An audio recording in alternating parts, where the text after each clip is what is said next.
The wind howled through the dense forest, twisting the branches like crooked fingers clawing at the sky. Clara had always avoided the woods after dark, but tonight was different. Her brother Jake had gone missing 2 days ago, and the last place anyone saw him was near the edge of Raven's Hollow. Despite the warnings from the locals, stories of strange occurrences, and how the trees seemed to watch anyone who dared enter after dusk, Clara ventured deeper into the woods. She gripped the flashlight tightly, its narrow beam slicing through the darkness. "Jake." Her voice trembled as it echoed through the stillness. The trees loomed larger, their bark rough and gnarled, resembling faces frozen in silent screams. A sudden rustle to her left made her freeze. Slowly, she turned, the beam of her flashlight catching movement between the trees. Nothing. Just the wind, she told herself. Her heart pounded in her chest as she pressed forward, refusing to give in to the fear crawling up her spine. Minutes passed in silence, broken only by the occasional rustling of leaves.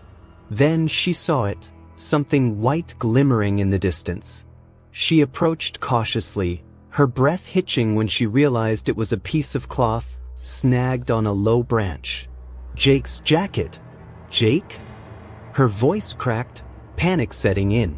She spun in a circle, shining the light around her. That's when she noticed it.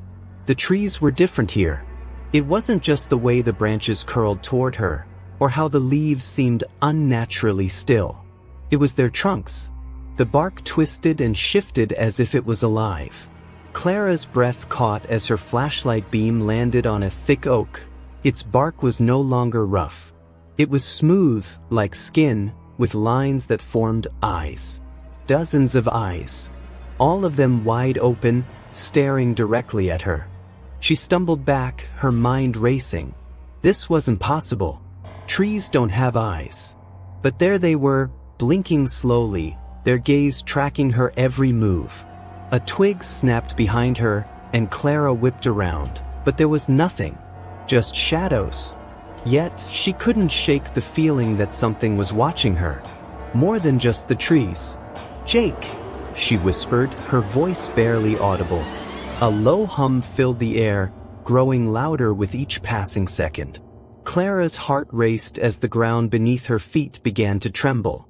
Suddenly, one of the trees groaned, its bark splitting open with a deafening crack.